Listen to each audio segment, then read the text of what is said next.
మొత్తంగా 160 కోట్ల రూపాయల నిధులను కేటాయించి 50 రోజులు నిరంతరం 1,03,889 మంది ప్రభుత్వ సిబ్బంది ఇల్లు తిరిగి సమాచారాన్ని సేకరించారు.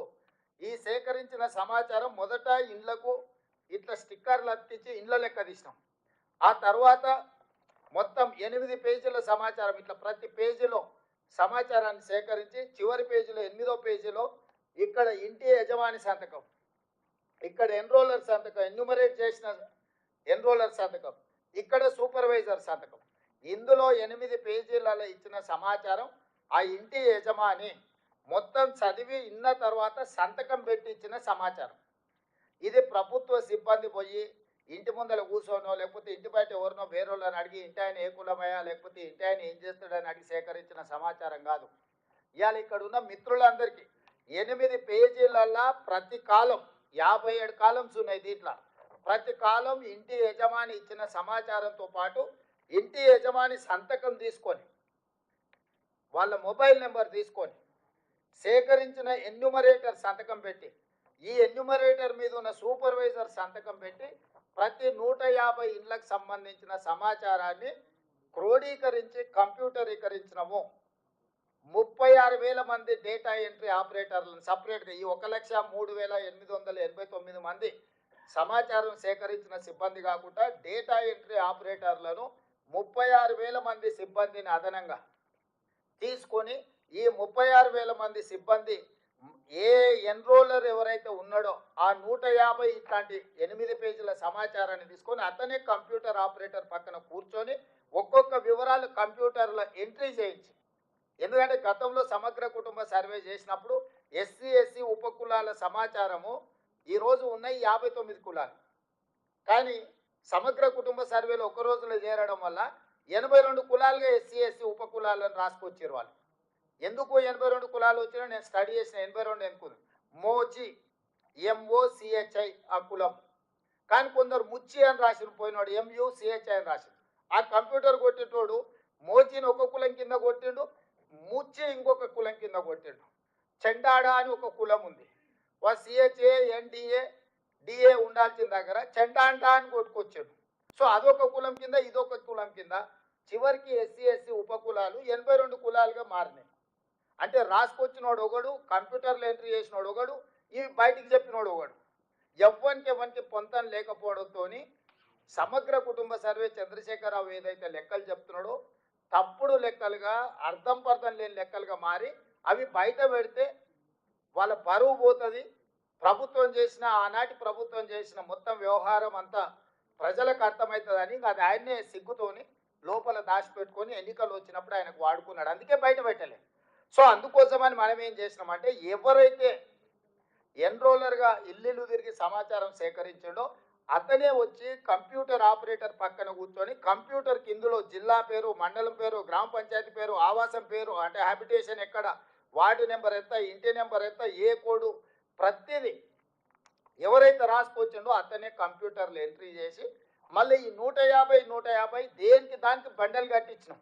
మనం ఎన్నికలలో ఓటర్ల బ్యాలెట్ ఎట్లయితే కౌంట్ చేసినాక బండిల్ కట్టి దాచి పెడతామో రేపు ఎవరైనా గిట్లనే ఏదో ఒకటి చెత్తబాగుడు వాగి ఇది తప్పుడు లెక్కలని అంటారని చెప్పి ప్రతి 94,863 మంది ఎన్రోలర్స్ 150 ఇళ్ళకి ఏదైతే లెక్కలు రాసుకొచ్చారో ప్రతి 150ను బెండలు కట్టి మనం ప్రభుత్వం వీటిని దాచిపెట్టింది.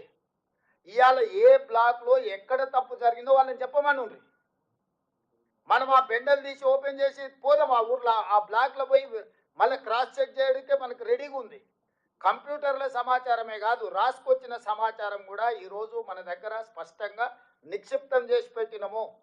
రేపు ఎవడైనా మన ప్రాసెస్ను మన విధానాన్ని తప్పుపట్టి ఈ బీఆర్ఎస్ వాళ్ళు బీజేపీ వాళ్ళు ఎవరితోనో ఒకరితో కోర్టులో కేసు వేయించి ఈ ప్రాసెస్నే తప్పుపట్టి మొత్తం ఈ తీసుకున్న ప్రక్రియనే మొత్తం నిర్వీర్యం చేయాలని ప్రయత్నం చేస్తారు. కాబట్టి ఎలాంటి అవకాశం ఇవ్వకుండా మెటిక్యులస్గా ఈరోజు ఇట్లా సమాచారాన్ని సేకరించి డేటా ఎంట్రీ చేసి చేసినాం. ఇందులో మనకు వచ్చిన సమాచారం ఏంది, మొత్తము మనకు 3,54,74,77,554 మంది ఇందులో సమాచారంలో పాల్గొన్నారు. ఇది మనం రాసుకొచ్చింది కాదు. ఈ కుటుంబాలందరూ బయటికి వచ్చి ఇంత జనాభా మనతోని వాళ్ళు నమోదు చేయించుకున్న జనాభా. ఇప్పుడు జనాభా 4 కోట్లు ఉంది, లేకపోతే జనాభా మాది తగ్గింది, లేకపోతే మాది ఇంకో కొందరిది అక్కడ జరిగింది ఇక్కడ జరిగింది ఏదైతే అంటురో ఇది సెల్ఫ్ డిక్లేర్డ్ డేటా. ఇది ప్రభుత్వం ఇష్టంగా కూర్చొని ప్రభుత్వ కార్యాలయంలో కూర్చొని రాసింది కాదు. ఇల్లు తిరిగి ఇంటి వాళ్ళని అడిగి ఇంటి వాళ్ళు ఇచ్చిన సమాచారం మీద అప్లికేషన్ మీద వాళ్ళు సంతకం పెట్టుకొచ్చి ఇచ్చినాం.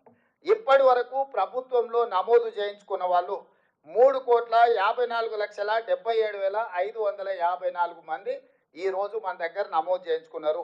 ఈ కుటుంబాలు ఎన్ని అయ్యానంటే టోటల్గా దాదాపుగా ఈ కుటుంబాలన్నిటిని కూడా 1,12,00,000 పైగా కుటుంబాలు ఇందులో పాల్గొన్నాయి. ఈ మిగతా వాళ్ళు ఏదైతే 3 లక్షల పైచిలకు కుటుంబాలు పాల్గొనలేదో ఒక అంచనా 16 లక్షల పైగా జనాభా 3,56,000 కుటుంబాలు మనకి ఇందులో మన ఇండ్లు గుర్తించిన వాళ్ళు మన ఇంటికి స్టిక్కర్ అంటించిన వాళ్ళు నమోదు చేయించుకోలేదని ఒక అంచనాకు వచ్చినాము. ఈరోజు ఈ మొత్తం ప్రక్రియనే తప్పుపడుతున్నారు. నేను ఇక్కడ ఉన్న మా బీసీ సోదరులు నేను అడిగేది ఒకటే, ఈరోజు ఈ ప్రక్రియను తప్పుపట్టడం ద్వారా మొత్తం ఈ వ్యవస్థని కుప్పగూల్చాలని ఒక కుట్ర జరుగుతుంది. మనోళ్ళు కూడా తెలిసి తెలియక ఏదైనా చిన్నది పెద్ద తప్పు జరిగితే మేము సరిదిద్దుకుంటామనో లేకపోతే అవునా అట్లా జరిగిందా అని మన దాంట్లో ఉన్నోళ్ళే వాళ్ళ అతి తెలివితేటలు ప్రదర్శించి లేకపోతే వాళ్ళ గుర్తింపు కోసం ఈ లెక్కలు తప్పనో దీన్ని అట్లా చేయండి అనో దీన్ని ఇట్లా చేయండి అనో ఇట్లా మాట్లాడడం ద్వారా 1931లో బ్రిటిషర్స్ తర్వాత మండల్ కమిషన్ కూడా వాళ్ళు ఇచ్చిన నివేదిక బ్రిటిషర్స్ ఇచ్చిన లెక్క మీదనే బేస్ అయి మండల్ కమిషన్ ఆ రోజు నివేదిక ఇచ్చింది. స్వతంత్రం వచ్చినప్పటి నుంచి ఈ రోజు వరకు ఎవ్వరు ఏ రాష్ట్రము ఏ ముఖ్యమంత్రి ఏ ప్రధానమంత్రి ఎంత పెద్ద నాయకుడు ఉన్నా ఎంత గొప్ప నాయకుడు ఉన్నా ఈ ప్రయత్నమే చేయలేదు. ప్రయత్నం ప్రారంభిస్తే ఆగిపోయింది. 2011లో మన్మోహన్ సింగ్ గారు ఉన్నప్పుడు సోనియా గాంధీ గారు ఆదేశాలు ఇచ్చారు, డేటా కలెక్ట్ చేసిండ్రు, కానీ దాన్ని టేబుల్ చేయనీయలే. ఇప్పుడు మోడీ గారు నేను బీసీని అంటాడు, 12 ఏళ్ళు అయింది ప్రధానమంత్రి. ఆనాడు కాంగ్రెస్ పార్టీ ఇచ్చిన నివేదికను బయట పెట్టమని ధైర్యం ఉంటే, బీసీల పట్ల ప్రేమ ఉంటే బండి సంజయ్ గారిని ఈరోజు ఆ నివేదికను బయట పెట్టించమని మనం సేకరించిన 2011 ఒక ప్రయత్నం చేసింది కాంగ్రెస్ పార్టీ. ఆ వివరాలు ఉన్నాయి కేంద్ర ప్రభుత్వం దగ్గర. Ask them to table that details చెయ్యరు. ఎందుకు అని అంటే ఒక్కసారి లెక్క తెలిస్తే లెక్క ప్రకారం వాటా అడుగుతారు, కోటా అడుగుతారు. ఒకసారి అడగడం మొదలు పెడితే ఇయ్యాలి కాకపోతే రేపైనా అది అమలు జరుగుతుంది. ఓవర్ నైట్ ఒకటే రోజు జరగకపోవచ్చు. స్వతంత్రం అడగంగానే వచ్చిందా? కొట్లాడంగా వచ్చింది. తెలంగాణ రాష్ట్రం ఒకటేసారి వచ్చిందా? ఎన్నో సంవత్సరాలు కొట్లాడితే తెలంగాణ రాష్ట్రం వచ్చింది. ఇవాళ ఈ బీసీ లెక్కలు కూడా ఓవర్ నైట్ రాలే. కొన్ని ఏళ్ళ నుంచి కొట్లాడుతున్నారు సంఘాలు నాయకులు వీళ్ళు, కొన్ని దశాబ్దాల నుంచి అడుగుతూనే ఉన్నారు. యూనివర్సిటీలలో బీసీ రిజర్వేషన్లు లేకపోతే ఆనాడు తీసేస్తే హనుమంతరావు గారు పోయి సోనియా గాంధీ గారిని మాట్లాడి అమెండ్మెంట్ తీసుకొచ్చి యూనివర్సిటీల రిజర్వేషన్లు ఇచ్చారు. శివశంకర్ గారు ఉన్నప్పుడు ఈ యొక్క జాతుల కోసం ఇందిరాగాంధీ గారి కాడి నుంచి కేంద్ర ప్రభుత్వం మీద ఒత్తిడి తీసుకొచ్చి ఎన్నో ప్రయోజనకరమైన అంశాలను పొందుపరిచారు. ఏది కూడా ఒక్కరోజు రాత్రి ఊరికే రాదు. కొట్లాడి సాధించుకునేవి మిగిలినాయి. ఇవాళ ఎన్నో ఏళ్ళ నుంచి కొట్లాడుతున్నది, ఎంతో దీర్ఘకాలికంగా వాయిదా పడుతున్న ఒక డిమాండ్ను ఈరోజు మనం సక్సెస్ఫుల్గా దీన్ని ముందుకు తీసుకెళ్తున్నాము. దాంతో ఇందులో పాల్గొనని వాళ్ళు, ఇదంటే ఇష్టం లేని వాళ్ళు, ప్రధానంగా రాజకీయాలలో బీఆర్ఎస్ బీజేపీ. ఈరోజు కాంగ్రెస్ పార్టీ ఒక రాష్ట్రంలో చేపట్టిన ఈ ప్రక్రియ 100% న్యాయపరంగా చట్టపరంగా అధికారికంగా ఈ నివేదికని ఈరోజు మనం తయారు చేసినాము. ఒక్కసారి అఫీషియల్గా ఈ రాష్ట్ర ప్రభుత్వం చేసిన నివేదిక కోర్టు ముందల నిలబడ్డది అని అంటే ప్రతి రాష్ట్రంలో ఈ డిమాండ్ వస్తుంది, ప్రతి రాష్ట్రంలో చేయాల్సిన పరిస్థితి వస్తుంది. అన్ని రాష్ట్రాలలో ఈ డిమాండ్ చేస్తే దేశం మొత్తంలో అమలు చేయాల్సి వస్తుంది.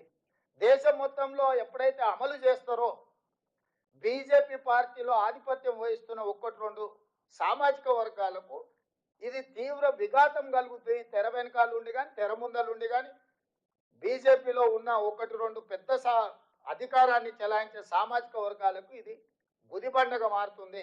అందుకే బీజేపీ కాంగ్రెస్ చేసిన ప్రక్రియను తప్పుపట్టి ఏ లెక్క లేకుండా చేయాలని చూస్తున్నారు. నేను ఇప్పుడు మిమ్మల్ని అడుగుతున్న మిత్రులారా, ఇంత కష్టపడి స్వయంగా ప్రజలు డిక్లేర్ చేసిన సంతకం పెట్టి సెల్ఫ్ డిక్లేర్డ్ డేటా ఈరోజు 3,54,77,554 మంది ఇందులోకి వచ్చిండ్రు. దీని ప్రకారం 96.9% సర్వే జరిగింది. ఇంకా 3.1% సర్వే పరిధిలోకి రాలేదు. వాళ్ళందరినీ కూడా సర్వే చేస్తామని రెండో విడత కూడా మనం అవకాశం ఇచ్చిన 16 నుంచి 28 తారీఖు వరకు. గతంలో మనం ఇల్లు తిరిగినాం. ఇవాళ అపార్ట్మెంట్స్ ఉంటాయి సిటీలో, కొన్ని ప్రాంతాలలో మనకు అర్థం కూడా కాదు. అందుకే మనం ఆన్లైన్ పెట్టినాం, అదేవిధంగా టోల్ ఫ్రీ నెంబర్ పెట్టినాం, గవర్నమెంట్ ఆఫీసులలో మనము కౌంటర్స్ ఓపెన్ చేసినాం. అయ్యా మీరు ఎవరున్నా మీరు సమాచారాన్ని ఇవ్వదలుచుకుంటే టోల్ ఫ్రీ నెంబర్ చెప్తే మా అధికారి మీ ఇంటికి వచ్చి లెక్కలు రాసుకొస్తాడని చెప్పినాం. ఒకవేళ అట్లా కాదు, మీరు చదువుకున్న వాళ్ళు, సాఫ్ట్వేర్ ఇంజనీర్లు, డాక్టర్లు, లాయర్లు అయితే ఆన్లైన్లో మీరు ఎన్రోల్ చేయించండి, ఆన్లైన్ అవైలబిలిటీ ఇచ్చినాం. అదేవిధంగా మీరు పోతా గవర్నమెంట్ ఆఫీస్కి వచ్చి కూర్చొని మీరు నమోదు చేయించుకోవడం అంటే గవర్నమెంట్ ఆఫీస్లో కూడా పెట్టినాం. ఇంతకంటే పారదర్శకంగా ఈ రాష్ట్రంలో, ఈ దేశంలో ఎక్కడైనా జరిగిందా? ఇంత పారదర్శకంగా మనం చేస్తున్నా చంద్రశేఖరరావు గారు, హరీష్ రావు గారు, తారక రామారావు గారు ఇప్పటి వరకు నమోదు చేయించుకోలే. ఎందుకు వీళ్ళు నమోదు చేయించుకుంటలేరు? ఏంది కారణం? వాళ్ళందరూ నమోదు చేయించుకుంటే మీ లెక్క తెలుస్తుంది, వాళ్ళ లెక్క తెలుస్తుంది. 50% పైన ఉన్న మీ లెక్క తెలుస్తుంది, 60% ఉన్న వాళ్ళ లెక్క తెలిస్తే రేపు పొద్దుగాల మీరు అడుగుతారు కదా, పోయిన మంత్రివర్గంలో ఎవరెవరు ఉన్నారు? చంద్రశేఖరరావు, హరీష్ రావు, తారక రామారావు, దయాకర్ రావు, వినోద్ రావు, ఎంతమంది మంత్రులు ఉన్నారు? మీరు అడుగుతారు కదా. 60% ఉంటే మీరు గన్ని తీసుకుంటే మరి 50% పైన ఉన్న మరి మా సంగతి తెలుసారని మీరు లెక్కలు అడుగుతారని. ఎట్టి పరిస్థితుల్లో ఈ లెక్క అనేది ముద్ర కాకూడదు, ఈ లెక్క అనేది జరగకూడదు అంటే ఈ లెక్కనే తప్పుడు లెక్క అని చెప్పి మన మీద బురద చల్లితే ఇక వీళ్ళు వెనక్కి పోతారు, భయపడతారు. మనోళ్ళు కూడా ఏ లెక్క లేని దగ్గర ఏదో ఒక లెక్క పెట్టుకొని మాది అంతుండే ఇప్పుడు ఇంత తగ్గిందని. అయ్యా నేను ఈరోజు చెప్తున్నా, మన మిత్రులు వినయ్ కుమార్ గారు ఒక మాట చెప్పారు, వీలైతే గతంలో లెక్కలు ఏవైతున్నాయో అఫీషియల్గా మీరు ఒకసారి లిస్ట్ చేయాలి. గతంలో చంద్రశేఖరరావు ఇచ్చిన